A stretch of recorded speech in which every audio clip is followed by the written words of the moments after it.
چشمائے دی بھی ہوں، حکم رحمان ہوں۔ اس سورت میں 7 آیتیں ہیں، اس لیے اس کو سبع مثانی کہا جاتا ہے۔ سبع کا معنی ہے 7 اور مثانی کے معنی ہے مکرر۔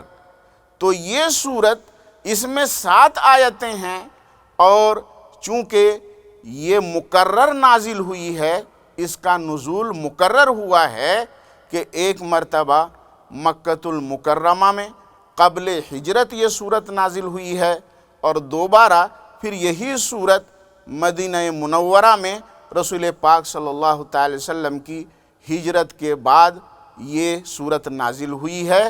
تو مکرر نازل ہونے کے اعتبار سے اس سورت کو مثانی کہا جاتا ہے، اور چونکہ اس میں 7 آیتیں ہیں اس لیے اسے سبع کہا جاتا ہے۔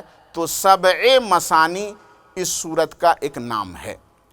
اور ایک وجہ یہ بھی بیان کی گئی ہے کہ اس میں 7 آیتیں ہیں، اور نماز کے اندر چونکہ یہ مکرر پڑھی جاتی ہے یہ سورت، اس لیے اس سورت کو مثانی کہا جاتا ہے۔ یہ سبع مثانی ہے۔ اس سورت کی فضیلتیں بہت ہیں۔ اس سورت کے تعلق سے اور بھی مفسرین اکرام نے بہت سی باتیں ذکر کی ہیں۔ اس سورت کا ایک نام ہے سورۃ السؤال۔ سورۃ السؤال، سورۃ السؤال اس کو کیوں کہا جاتا ہے؟ اس لیے کہا جاتا ہے کہ اس سورت میں اللہ تبارک و تعالی نے بندوں کو اللہ تبارک و تعالی سے سوال کرنے اور اللہ تبارک و تعالی سے مانگنے کا طریقہ بتایا ہے۔ مانگنے کا طریقہ اس سورت کے اندر کس طریقے سے موجود ہے؟ آپ ذرا ملاحظہ کریں کہ بندے نے شروع کیا تو پہلے کیا کہا؟ الحمدللہ رب العالمین۔ ساری تعریفیں اللہ تبارک و تعالی کے لیے ثابت ہیں۔ رب العالمین جو سارے جہانوں کا پروردگار ہے۔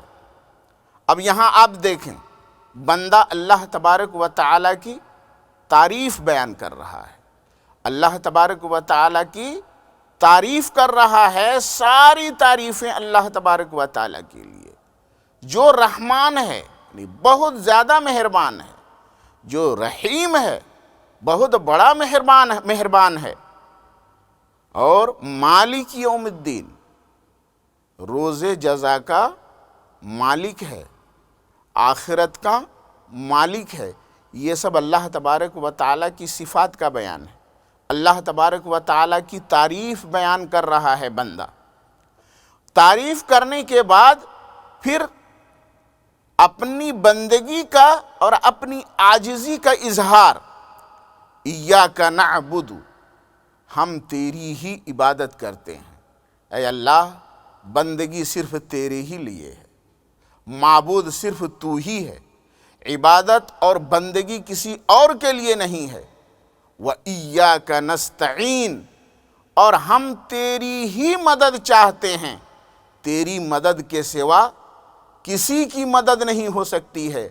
اگر تو مدد نہ کرنا چاہے تو دنیا کی کوئی طاقت نہیں ہے جو کسی کی مدد کر سکے، تیری ہی ہم مدد چاہتے ہیں۔ یہاں بندہ اپنی عاجزی کا اظہار کر رہا ہے۔ اس کے بعد اب سوال ہے، مانگ رہا ہے، اہدنا الصراط المستقیم، اے اللہ ہمیں سیدھے راستے پر چلا۔ یہ ہے سوال۔ مانگا جا رہا ہے کب؟ مانگنا پایا جا رہا ہے کب؟ جب بندہ اللہ تبارک و تعالی کی تعریف بیان کر چکا، اللہ کو رحمان کہہ چکا، اللہ کو رحیم کہہ چکا، اللہ کو رب العالمین کہہ چکا، مالک یوم الدین کہہ چکا، یہ عاجزی کا اظہار بھی ہو چکا کہ ہم تیری ہی بندگی کرتے ہیں اور تیرے سوا کسی کی مدد نہیں چاہتے ہیں۔ تو جب سائل کسی کے دروازے پہ جاتا ہے تو طریقہ کیا ہوتا ہے؟ وہ ڈائریکٹ مانگتا نہیں، ڈائریکٹ نہیں مانگتا، بلکہ سوال کرنے سے پہلے، کچھ مانگنے سے پہلے سائل مالک مکان کی تعریف بیان کرتا ہے، اس کی خوبیاں بیان کرتا ہے، اس کی خوب تعریف کرتا ہے، اپنی عاجزی کا اظہار کرتا ہے، اپنی مفلسی کو بیان کرتا ہے۔ یہ سب کر لینے کے بعد پھر اپنا وہ سوال پیش کرتا ہے، وہ اپنی مانگ پیش کرتا ہے۔ تو یہ طریقہ ہے مانگنے کا۔ تو اللہ تبارک و تعالیٰ نے بندوں کو یہ تعلیم دی، یہ طریقہ سکھایا کہ میری بارگاہ میں تم حاضر ہو، مجھ سے مانگنا چاہتے ہو، مجھ سے دعا کرنا چاہتے ہو، سوال کرنا چاہتے ہو، تو پہلے تعریف بیان کرو، حمد بیان کرو۔ تو رب تبارک و تعالیٰ نے بندے کو سوال کا طریقہ بتایا ہے اس سورت کے اندر۔ تو اس بنیاد پر اس سورت کو سورۃ السوال بھی کہا جاتا ہے یا سورۃ المسئلہ بھی کہا جاتا ہے۔ سورہ فاتحہ مکی ہے، یہ مکہ میں ہجرت سے پہلے یہ سورت نازل ہوئی ہے، اور اس کے بعد پھر ہجرت کے بعد مدینہ منورہ میں بھی یہ سورت نازل ہوئی ہے، مکرر نازل ہوئی۔ اس سورت کو مکی کہا جاتا ہے۔ سورتیں مکی ہوتی ہیں، سورتیں مدنی ہوتی ہیں۔ اسی طریقے سے قرآن کی آیتیں، بعض آیتیں مکی ہوتی ہیں اور بعض آیتیں مدنی ہوتی ہیں۔ ایک بات مشہور ہے لوگوں میں کہ جو مکہ میں جو آیت نازل ہوئی یا مکہ میں جو سورت نازل ہوئی، تو اس آیت کو یا اس سورت کو مکی کہا جاتا ہے، یا جو سورت مدینہ میں نازل ہوئی اس کو مدنی کہا جاتا ہے۔ یہ جو لوگوں میں مشہور ہے، یہ بات صحیح نہیں ہے، یہ بات غلط ہے۔ صحیح یہ ہے کہ رسول پاک صلی اللہ تعالی علیہ وسلم کے ہجرت کرنے سے پہلے، یعنی مکہ سے مدینہ ہجرت کرنے سے پہلے جو بھی آیت نازل ہوئی ہے یا جو بھی سورت نازل ہوئی ہے، تو اس آیت کو، اس سورت کو مکی کہا جائے گا، چاہے وہ مکہ میں نازل ہوئی ہو یا چاہے وہ طائف میں نازل ہوئی ہو یا مکے سے باہر کسی اور مقام میں نازل ہوئی ہو۔ تو ہجرت سے پہلے جو بھی آیت یا جو سورت نازل ہوئی وہ مکی ہے، اور ہجرت کے بعد جو بھی آیت نازل ہوئی یا جو بھی سورت نازل ہوئی، چاہے وہ مکہ میں نازل ہوئی ہو، تو اس آیت کو یا اس سورت کو مدنی کہا جاتا ہے۔ اس سے ایک نقطہ سمجھ میں آتا ہے کہ قرآن نزول کے اعتبار سے، مقام کے اعتبار سے، مقام نزول کے اعتبار سے قرآن کو مکی یا مدنی نہیں کہا جاتا ہے۔ یہاں اور انبیاء کرام کو آپ دیکھیں، دوسرے انبیاء کرام پر بھی کتابیں نازل ہوئی ہیں، صحیفے نازل ہوئے ہیں، لیکن رسول پاک صلی اللہ تعالی علیہ وسلم پر جو قرآن نازل ہوا ہے، تو رسول پاک صلی اللہ تعالی علیہ وسلم کی شان بے مثال ہے۔ کلام مطلوب تھا اور انبیاء کا، اور انبیاء اس کلام کے طالب تھے۔ حضرت موسیٰ علی نبینا وعلیہ الصلاۃ والتسلیم کو جب کلام الہی مطلوب ہوا، تورات لینا ہوا، تو حضرت موسیٰ کو کوہ طور پر بلایا گیا کہ موسیٰ تورات لینا ہے تو کوہ طور پر آؤ، اس لیے کہ تورات مطلوب تھی حضرت موسیٰ علیہ الصلاۃ والتسلیم کی۔ لیکن قربان جاؤ رسول کائنات صلی اللہ تعالی علیہ وسلم کی شان محبوبیت پر کہ آپ جہاں ہوتے ہیں قرآن کا نزول اگر ہوتا ہے تو اسی لحاظ سے قرآن کو مکی کہا جاتا ہے، قرآن کی آیت کو مدنی کہا جاتا ہے، قرآن کی سورت کو مکی کہا جاتا ہے، مدنی کہا جاتا ہے۔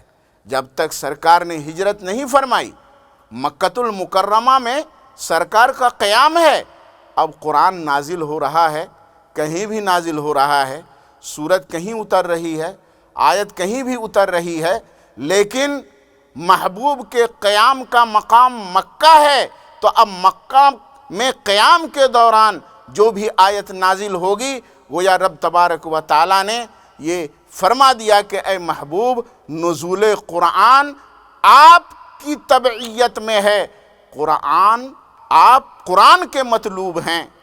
اس لیے اب اگر آپ مکۃ المکرمہ میں ہیں، آپ کا قیام مکے میں ہے، تو قرآن چاہے طائف میں نازل ہو یا کسی اور مقام میں نازل ہو وہ مکی کہلائے گا۔ اور آپ مدینہ منورہ تشریف لے گئے، آپ کا قیام مدینے میں ہے، تو قرآن اگرچہ مکے میں نازل ہو تو وہ قرآن، وہ آیت، وہ سورت وہ مکی نہیں بلکہ وہ مدنی کہلائے گی۔ حضرات گرامی، رسول کائنات صلی اللہ تعالی علیہ وسلم پر دوسری اور بھی صورتیں نازل ہوئی ہیں۔ پہلی صورت کون سی نازل ہوئی ہے، اس تعلق سے مفسرین کرام کا کچھ اختلاف ہے۔ بعض مفسرین نے یہ فرمایا ہے کہ سب سے پہلے سورۃ الفاتحہ کا نزول ہوا ہے مکۃ المکرمہ میں۔ اس سلسلے میں ایک روایت پیش کی جاتی ہے کہ رسول کائنات صلی اللہ تعالی علیہ وسلم قبل بعثت ایک آواز سنتے تھے غیبی۔ جب آواز سنتے تھے تو حضرت خدیجۃ الکبریٰ رضی اللہ تعالی عنہا کے پاس جا کر آپ یہ بیان فرماتے تھے کہ میں ایک غیبی آواز سنتا ہوں۔ جب کئی بار ایسا ہوا تو حضرت خدیجۃ الکبریٰ رضی اللہ تعالی عنہا حضور کو اپنے چچا زاد بھائی ورقہ بن نوفل کے پاس لے کر کے گئیں۔ وہاں جانے کے بعد یہ واقعہ پیش کیا گیا تو ورقہ بن نوفل یہ تورات پڑھا کرتے تھے، تورات کی وہ عالم تھے، اور رسول پاک صلی اللہ تعالی وسلم یعنی آخری نبی کے بارے میں انہوں نے بشارتیں پڑھی تھیں۔ تو ورقہ بن نوفل نے یہ کہا کہ آپ یہ آواز جب آپ سنیں تو آپ گھبرائیں نہیں، بلکہ آپ صبر کے ساتھ، مضبوطی کے ساتھ آپ قائم رہیں۔ یہ آواز آپ سنیں تو گھبرائیں نہیں۔ رسول پاک صلی اللہ تعالی علیہ وسلم یہ آواز سنتے تھے۔ فرشتے نے ایک دن یہ کہا، کہیے بسم اللہ الرحمن الرحیم الحمدللہ رب العالمین۔ اس روایت کی بنیاد پر بعض مفسرین نے یہ کہا ہے کہ سورہ فاتحہ ہجرت سے پہلے مکۃ المکرمہ میں نازل ہوئی ہے، لیکن اس پہ اعتراض یہ ہوگا کہ سورۃ الفاتحہ یہ مکے میں اگر نازل ہوئی ہے سب سے پہلے، تو اس تعلق سے تو کثیر روایتیں ہیں کہ سب سے پہلے مکہ میں اقرأ بسم ربک الذی یہ سورہ علق نازل ہوئی ہے۔ تو اس لیے مفسرین کا راجح قول یہ ہے کہ سب سے پہلی صورت جو مکۃ المکرمہ میں نازل ہوئی ہے وہ سورہ علق کی ابتدائی آیتیں ہیں۔ یہ ضرور ہے کہ سورہ فاتحہ مدینہ المنورہ میں بھی نازل ہوئی ہے اور مکۃ المکرمہ میں بھی نازل ہوئی ہے، یعنی اس کا نزول مقرر ہوا ہے۔ تو راجح قول یہی ہے کہ یہ سورت مکی ہے، اس میں 7 آیتیں ہیں، اور 7 آیتوں کے تعلق سے بعض مفسرین جو شوافع ہیں جیسے امام شافعی رحمۃ اللہ تعالی علیہ، ان کے نزدیک سورۃ الفاتحہ سے پہلے بسم اللہ الرحمن الرحیم ایک آیت ہے، یعنی سورہ فاتحہ کی یہ پہلی آیت ہے، تو اس لحاظ سے ان کے نزدیک بسم اللہ الرحمن الرحیم سورۃ الفاتحہ کی 7 آیتوں میں شامل ہے۔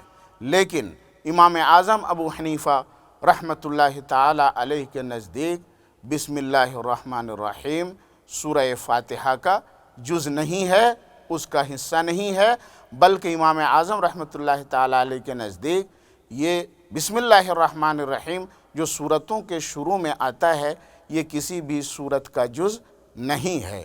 سورہ نمل کا ایک حصہ ہے بسم اللہ الرحمن الرحیم، لیکن سورتوں کے شروع میں جو بسم اللہ ہے وہ سورت کا جز نہیں ہے۔ تو سورۃ الفاتحہ کی فضیلت ہے، اسے سورۃ الشفا کہا جاتا ہے اور سورۃ السؤال کہا جاتا ہے۔ اس کی فضیلت بے شمار ہے، اگر بیمار کو پڑھ کر کے دم کیا جائے تو انشاءاللہ تبارک و تعالی اس سے شفا مل جاتی ہے۔ سرورا شاہ کریمہ دستگیر اشرفا، چشمہ دی بھی ہوں حکم رحمان